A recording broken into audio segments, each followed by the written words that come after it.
The Walmart parking lot buzzed like a hive at golden hour, the kind of chaos you only get when the 9-to-5ers flood in after a long day. Fading sunlight bounced off scratched-up hoods, shopping carts rattled like loose change, and the growl of engines mixed with the faint hum of crickets waking up in the nearby grass. Aisha Brooks, 32 and running on fumes, gripped the wheel of her beat-up Honda Civic as Kendrick Lamar's Humble thumped through her earbuds. She'd spent 10 hours pitching a campaign to a room full of suits who couldn't decide if they loved or hated her. Aisha's back ached, her eyes burned, and all she wanted was coffee, creamer, a frozen pizza, and maybe 5 minutes of peace. Spotting the last decent parking space near the entrance, she swerved in, tires chirping against the asphalt. "Lord, don't test me today," she muttered, cutting the engine. Before she could even unbuckle, a deafening screech tore through the air. A jacked-up Dodge Ram slammed to a stop behind her, its headlights blasting her rearview mirror like a spotlight. Aisha squinted, yanking one earbud free as a woman's voice sliced through the dusk. "That's our damn spot." She twisted in her seat, catching sight of two figures erupting from the truck like a storm breaking loose. The guy Dan Miller, mid-50s, built like a linebacker gone to seed, blared the horn with a meaty fist, the sound bouncing off the concrete. His wife Cheryl, peroxide blonde and vibrating with fury, charged toward Aisha's car like she'd just caught her stealing her last dime. Aisha's pulse ticked up, but she kept her cool, stepping out into the humid evening air with a slow, deliberate breath.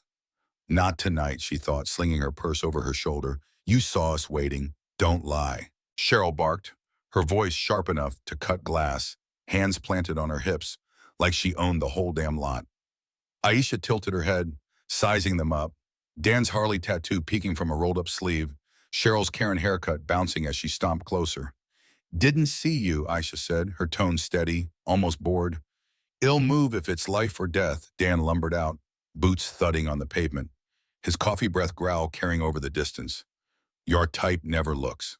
The words landed like a slap, heavy with something uglier than parking lot pettiness. Cheryl piled on, smirking. "Always stealing what's archetypical." Aisha's nails dug into her palm, a flash of heat climbing her neck, but her face stayed ice cold, a mask shed perfected over years of dealing with this kind of garbage. She stood there, 56 of quiet defiance, the lot stretching out around her, gasoline fumes stinging her nose. A mom hustling her kid past, an old guy staring from 2 rows over. No one stopped, no one cared, and that was fine. Aisha knew the drill. This wasn't about a parking spot, it was about her, her skin, her right to exist in their space. Dan's eyes narrowed, Cheryl's lips curled, and the air crackled with their unspoken dare. Back down. But Aisha didn't budge. She didn't know it yet, but this wasn't just a spot, it was a match. And she just lit the fuse to a fire nobody saw coming. Smash that like if you've ever dealt with parking lot psychos. And subscribe, trust me, this one's a roller coaster you won't see coming. Aisha Brooks stood rooted to the asphalt, the Walmart parking lot sprawling around her like a battlefield at dusk.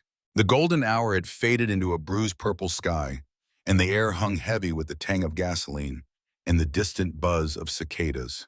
Cheryl Miller's voice still echoed in her ears. Always stealing what's Arsa barb that stung deeper than Aisha cared to admit. She'd heard it before, in boardrooms and break rooms, dressed up in polite smiles or hissed under breath. But this was naked, unfiltered, and coming at her like a freight train. Dan loomed a few feet away, his broad frame casting a shadow that swallowed the faint glow of a nearby street lamp. His Harley tattoo flexed as he cracked his knuckles, a slow, deliberate sound that made Aisha's stomach tighten, not out of fear, but something closer to disgust. "You saw us waiting, don't lie!" Cheryl snapped again, stepping closer, her blonde bob bouncing with every furious stomp. Her eyes, narrowed to slits, gleamed with a mix of entitlement and venom, like she'd been rehearsing this moment in her head for years. Aisha exhaled through her nose, keeping her voice low and even, the way she did when clients tried to steamroll her at work. "Didn't see you," she repeated, meeting Cheryl's glare head on. "Ill move if it's life or death." It wasn't a surrender, just a lifeline, a chance for them to back off before this turned into something uglier. But Cheryl's lips twisted into a sneer, and Dan took a slow, heavy step forward, his boots scraping the pavement like a warning. Life or death, Dan muttered, his voice a gravelly rumble, thick with stale coffee and something darker. Shall see soon enough. The words slipped out low, almost to himself, and Aisha's brow twitched. See what? Her mind snagged on it, a loose thread in the chaos, but she didn't have time to pull. Cheryl threw her hands up, theatrical as hell. Oh, that's rich. Acting like you're doing us a favor when you swooped in like you own the damn place. Her finger jabbed the air, inches from Aisha's face, and it took every ounce of self-control not to swat it away. Instead, Aisha tilted her head, her calm a weapon sharper than their rage. I parked in an open spot, she said, slow and deliberate, each word a brick in the wall she was building between them. That's it. You're making this something it's not. But she knew better. Shed clocked it the second Dan said your type this wasn't about parking. It was about her blackness, her presence, the audacity of her existing where they didn't think she belonged.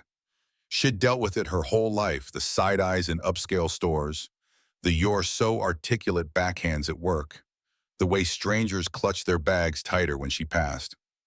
But this wasn't subtle. This was a fist in her face, and they were daring her to swing back. Dan's jaw tightened, his nostrils flaring like a bull about to charge. Taking what's not yours, typical, Cheryl spat, piling on, her voice rising to a pitch that made a nearby kid glance over from his mom's cart. Aisha's chest burned, not with fear, but with a slow, simmering fury she'd learned to leash years ago. She could have unloaded, ripped into them, with the kind of wit that'd leave them stammering, but she wasn't about to give them the satisfaction. Not yet. Her eyes flicked to Dan, catching the way his hands twitched at his sides, restless, itching for something more than words. You got something to say? Say it, she challenged, her tone flat but her gaze like steel. He smirked, a dry, humorless thing, and muttered under his breath, people like you never care. There it was again, people like you, a code so loud it might as well have been a siren. Aisha's nails bit deeper into her palms, the sting grounding her as her mind raced. Walk away or push back. She'd walked away 100 times before, let it slide, kept her head high, proved she was bigger than their smallness. But this time, standing in the flickering glow of that Walmart sign, she felt the weight of every ignored slight piling up, pressing down until her spine stiffened like iron. Before she could decide, Dan moved. His boot lashed out, slamming into the shopping cart shed left by her car. The metal screeched as it skidded across the asphalt, crashing into a curb with a clang that echoed like a gunshot. A few heads turned, a mom froze mid-step. An old guy frowned from his pickup, but no one budged. Cheryl cackled, arms crossed, egging him on. Make her move, Dan. She doesn't belong here. The words hit Aisha like a slap, but it was Dan's next step that made her heart kick up a notch. He closed the gap, towering over her, his bulk a wall of menace. You heard her, he growled, low and sharp. Move. Aisha's blood roared in her ears, her pulse a drumbeat against her ribs. She wasn't scared, not really. She'd faced down worse than this. A boss who joked she only got her job for diversity points. A landlord who'd assumed she couldn't pay rent. But this was different, raw, physical, a line they were begging her to cross. She scanned the lot again, the mom hustling her kid away, the old guy now digging in his truck bed, a teenage couple gawking from a beat-up sedan. Witnesses, but no allies. The air felt thick, charged, like the moment before a storm breaks. I'm not running, she told herself, planting her feet firmer. Not from this. You need to back up, she said, her voice cutting through the tension like a blade, firm enough to carry across the lot. Dan tilted his head, amused like she'd just told a bad joke. Or what, he taunted, stepping even closer, his shadow swallowing her whole. Cheryl smirked, folding her arms tighter, her satisfaction a sick glow in the dim light. Aisha's fists clenched, her mind spinning through options, yell, shove, bolt, but she wasn't reckless. She knew guys like Dan, loud, brash, banking on her fear to keep her quiet. And Cheryl? The kind of woman who'd cheer from the sidelines until the cops showed up, then play victim like it was her Oscar moment. The lot wasn't empty, people lingered, some staring, some pretending not to see, but it might as well have been a ghost town for all the help she'd get. Aisha's breath steadied, her smarts kicking in over her anger. She could feel their eyes boring into her, testing her, waiting for her to crack. But she'd been forged in harder fires than this. Last chance, she said, her voice low, a warning wrapped in calm. Back off or this goes somewhere you don't want. Dan's smirk faltered for half a second, just enough for her to catch it. But Cheryl's laugh bit her and loud shattered the silence. Oh, listen to her, acting all high and mighty like we don't know exactly what she is. Aisha's jaw tightened, the words sinking in, but she didn't flinch. She didn't have to, because right then something shifted not in her, but in the air around them. A few more heads turned, a murmur rippled through the crowd, and Aisha realized she wasn't the only one who'd heard it. Dan and Cheryl didn't see it yet, but the game was about to change. And when it did, they'd wish they'd never stepped out of that truck. The Walmart parking lot pulsed with a restless hum, the bruised purple sky now swallowing the last threads of daylight. Aisha Brooks stood her ground, asphalt warm under her sneakers, her breath steady despite the storm brewing in her chest. Dan Miller loomed over her, his bulk a wall of simmering rage, his taunt, or what, still hanging in the air like a dare. Cheryl's bitter laugh lingered too, a jagged edge that grated against Aisha's nerves. The crowd sparse, scattered watch from the sidelines. A mom clutching her kid's hand, an old guy peering from his pickup, a teenage couple filming with their phones half raised. No one moved, no one spoke, and Aisha felt the weight of their stares like a spotlight she hadn't asked for. Dan took another step, close enough now that she could smell the stale coffee on his breath, see the sweat beading on his forehead. His hand twitched, hovering near her arm, and Aisha's muscles tensed, ready to jerk back. She wasn't about to let him touch her, not without a fight. But before she could open her mouth, he grabbed her, his meaty fingers clamped around her forearm, tight and unyielding, like he had every right to put his hands on her. A sharp gasp escaped her lips as she yanked free, stumbling back a step, her purse swinging against her hip. "Don't touch me," she snapped, her voice louder now, slicing through the thick silence of the lot. The air crackled, electric with anticipation. Dan didn't flinch, if anything. He looked proud, a smirk tugging at his lips like he'd just won something. Cheryl crossed her arms, her smirk mirroring his, and leaned in. "Oh, so now you're the victim?" she sneered, her tone dripping with mock pity. "This is exactly what I mean, always playing the poor, helpless card." Aisha's jaw clenched, her mind racing. She'd seen this script before, the coded jabs at work, the microaggressions dressed up as banter, the way people like Cheryl twisted reality to fit their narrative. But this wasn't a conference room she could walk out of. This was raw, unscripted, and spiraling fast. She straightened, her 56 frame radiating a quiet fire. "I'm not playing anything," she said, her words slow and deliberate, each one a hammer strike. "You're the ones losing it over a parking spot." But she knew it wasn't about the spot not anymore. It was about power, about them needing to feel bigger by making her feel small. Dan's eyes narrowed, his smirk fading into something harder, and he squared his shoulders, ready to lunge again. Aisha braced herself, her fists balling at her sides, when a new voice cut through the chaos like a lifeline. "Yo, back off her!" The shout came from the left, sharp and rough, pulling every head in the lot toward its source. Jake Torres, 24, strode forward, a Walmart apron tied loose around his hips, a vape pen dangling from his fingers. His chipped front tooth flashed as he spoke, his dark hair mussed from a long shift stocking shelves. He wasn't tall, maybe 59, but he moved with a scrappy confidence, like he'd seen enough crap in this parking lot to know when to step in. A cloud of cherry-scented vapor trailed behind him as he planted himself a few feet from Dan, hands clenched into fists at his eyes. Dan turned, sizing Jake up with a sneer. "Mind your own, punk," he growled, his voice low but sharp enough to carry. Jake didn't flinch. He jabbed a finger toward a pole-mounted security camera, its red light blinking like an unblinking eye. "Caught you, genius," he said, his tone dry, almost bored. "Whole thing's on tape, good luck, talking your way out of that." Cheryl's bravado faltered, her arms dropping slightly as her eyes darted to the camera. Aisha's breath hitched cameras. She had forgotten about them, too caught up in the heat of it all. For the first time since this started, she felt a flicker of relief, a crack in the wall Dan and Cheryl had built around her. But Dan wasn't done.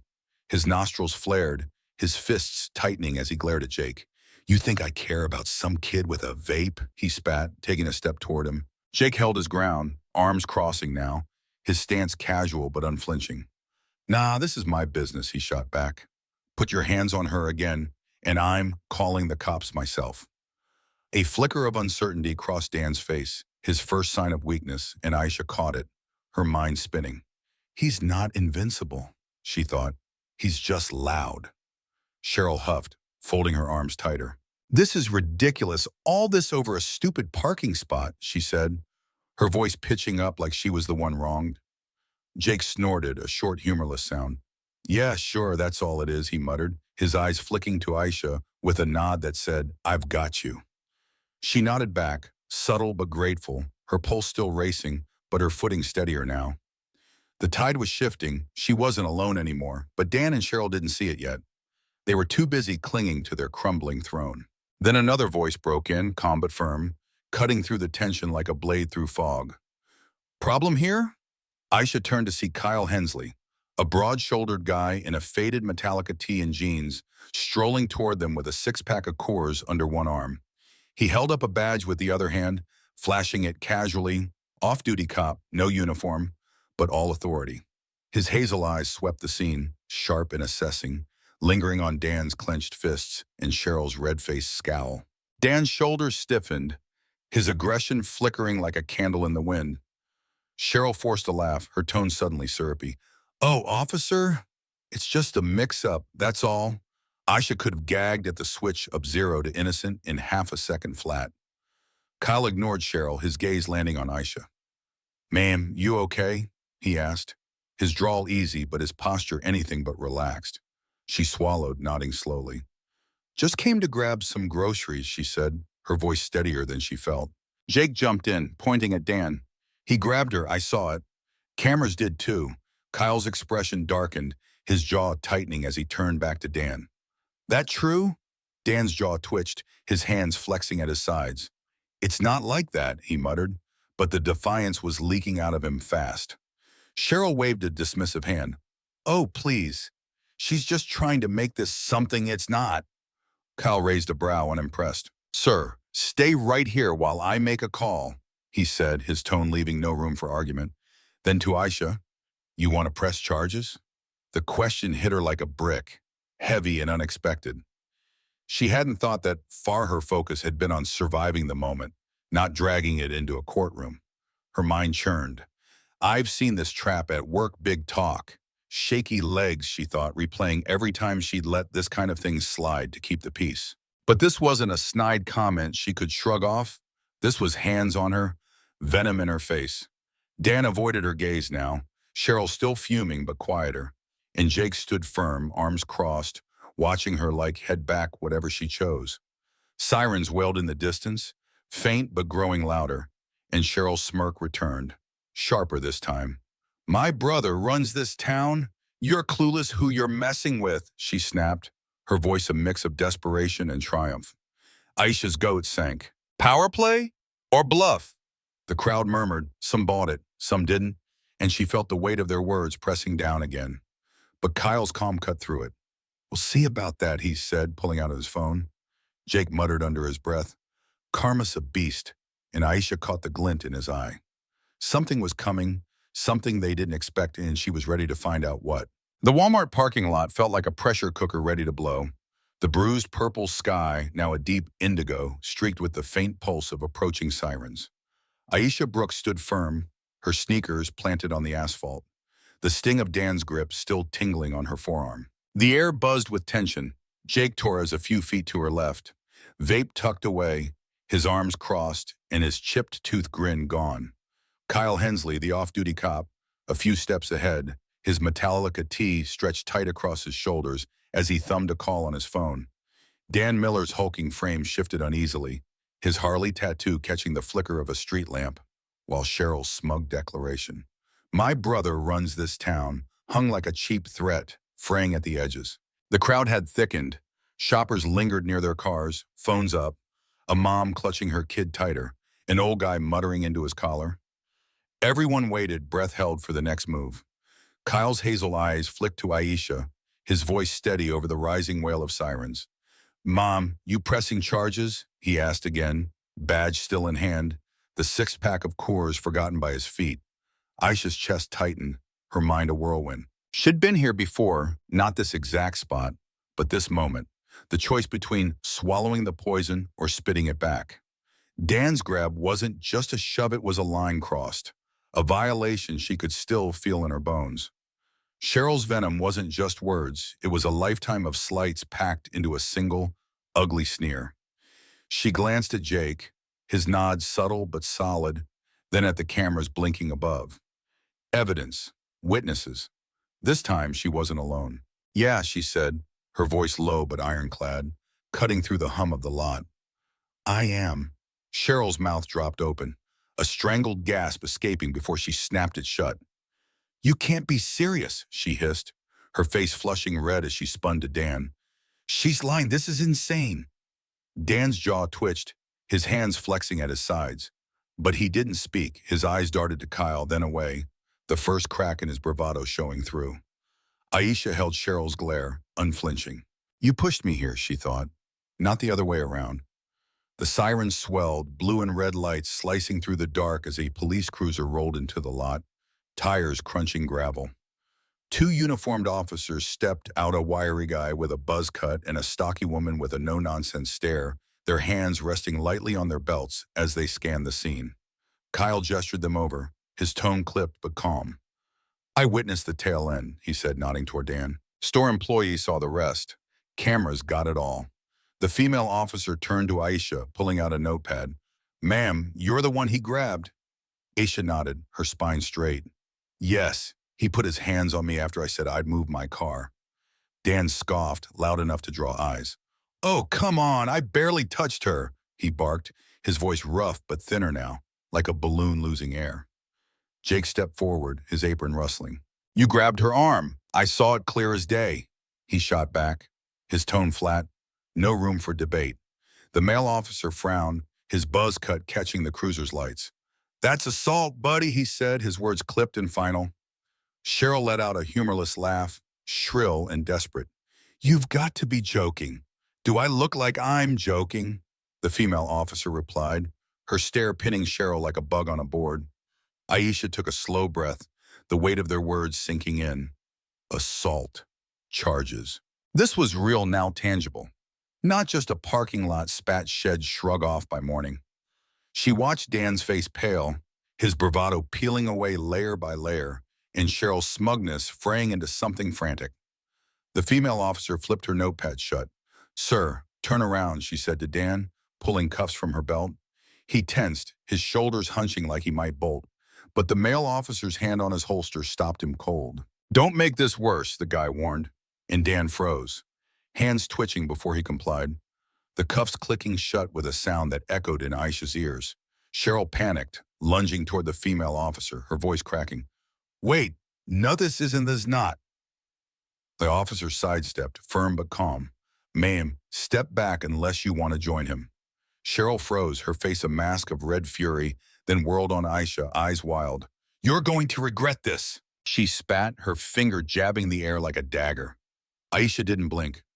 Regret, she thought, her mind steady despite the chaos. "I didn't start this." "You did."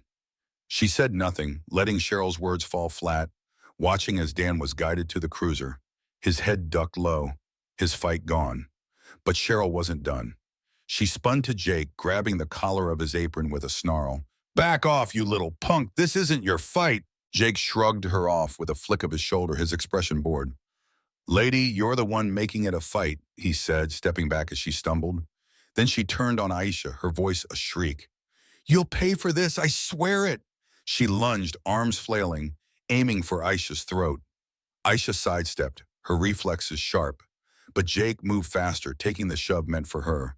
Cheryl's hands slammed into his chest, and he staggered back a step, grunting. The cops pounce. Buzz Cut grabbed Cheryl's arm, twisting it behind her, while the woman snapped cuffs on her wrists. "That's enough," the female officer barked, hauling her toward the cruiser. Phones flash, the crowd buzzing now murmurs, turning to gasps, a kid cheering from a minivan.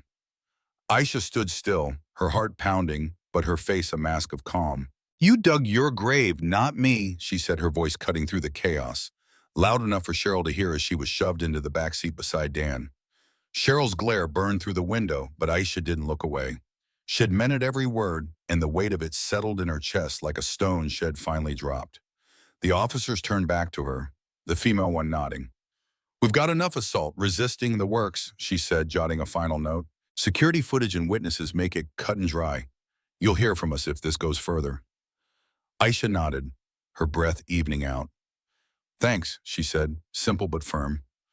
Kyle stepped up, picking up his six-pack with a faint smirk. "Told you we'd see about that brother thing," he said, his drawl dry. Then he dropped the bomb. "Dan's on probation bar fight last year. This? He's done."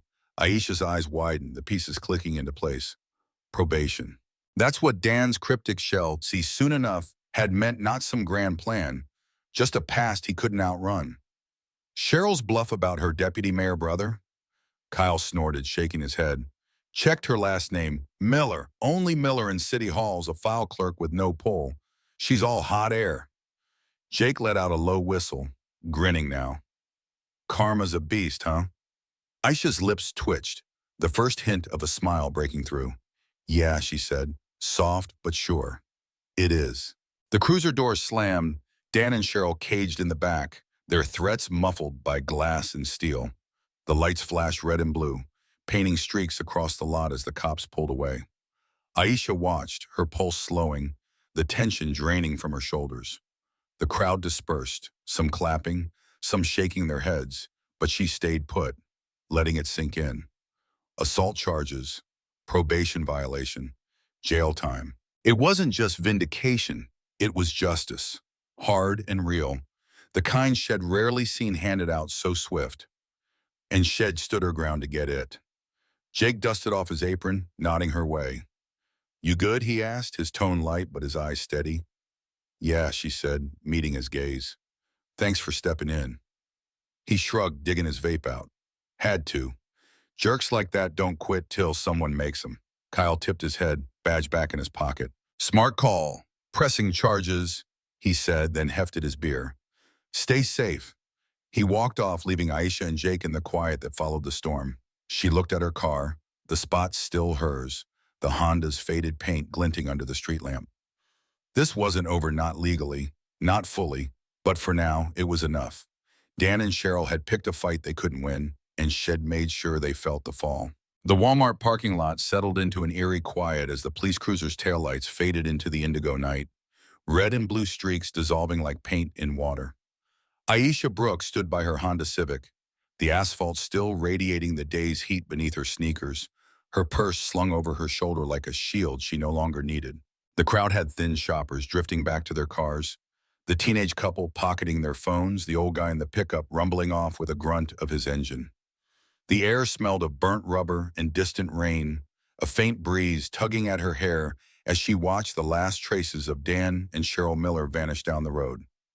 Her forearm still tingled where Dan's fingers had dug in, but the weight in her chest, that was lifting, slow and sure, like a fog burning off at dawn. Jake Torres lingered nearby, his Walmart apron untied now, dangling from his hip as he fished his vape from his pocket.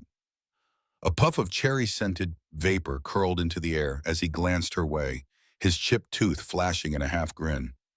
"Didn't have to do that, you know," Aisha said, her voice soft but steady, a thank you wrapped in the words. He shrugged, exhaling another cloud. "Yeah, I did. Seen too many assholes like that walk away scot-free." His eyes flicked to the empty space where the cruiser had been, then back to her. "You still grabbing that pizza?" She let out a short laugh, her first all night, surprised at how easy it came. "Yeah, and the creamer. Earned it now." He nodded, tipping his head in a lazy salute. "Catch you around," he said, turning toward the store entrance, his sneakers scuffing the pavement. Aisha watched him go, then looked back at her car, its faded silver paint catching the street lamp's glow. Kyle Hensley's words echoed in her mind, Dan's on probation, he's done, and Cheryl's hollow bluff about her brother unraveled beside it. She replayed the night. The screech of tires from the Dodge Ram. Dan's muttered, "Shall see soon enough." Cheryl's wild lunge. It all fit now, a puzzle she hadn't known she was solving until the pieces snapped into place. They'd lit the fuse, not her, and they'd burned themselves to ash in the blast. She leaned against the Honda, her gaze drifting to the horizon where the cruiser's lights had vanished. They lost cause they couldn't stop, she thought, a smirk tugging at her lips. Not couldn't wouldn't. Dan and Cheryl had banked on her backing down, on the world bending to their rage, but she'd stood her ground. And the world had held her up, Jake, Kyle, the cameras, the cops. For once, the scales tipped her way, and it felt good, damn good, like a victory she had known she'd been fighting for her whole life. She wasn't naive. Court dates might loom, paperwork might pile up, but tonight, she'd won. That was enough. The automatic doors of the Walmart hissed open behind her, spitting out a blast of cool air and fluorescent light. Aisha straightened, slinging her purse tighter, and headed inside. The fight wasn't who she was, it was just a moment, a line in the sand shed drawn and defended. But it reminded her of something she'd always known. Some people never expect the fall, not until the ground's rushing up to meet them. Dan and Cheryl had learned that the hard way, and she'd been the one to teach them. This wasn't a parking spot, it was a stand, a flare in the dark that said she belonged, same as anyone. Bullies like Dan and Cheryl banked on fear, on silence, but Aisha hadn't given it to them. She'd given them consequences instead, and that was a hell of a thing to watch unfold. So, what about you? You standing or walking in a moment like that? Drop it in the comments, I want to hear. And hey, hit that subscribe. Real life's got more twists than Hollywood, and you don't want to miss the next one.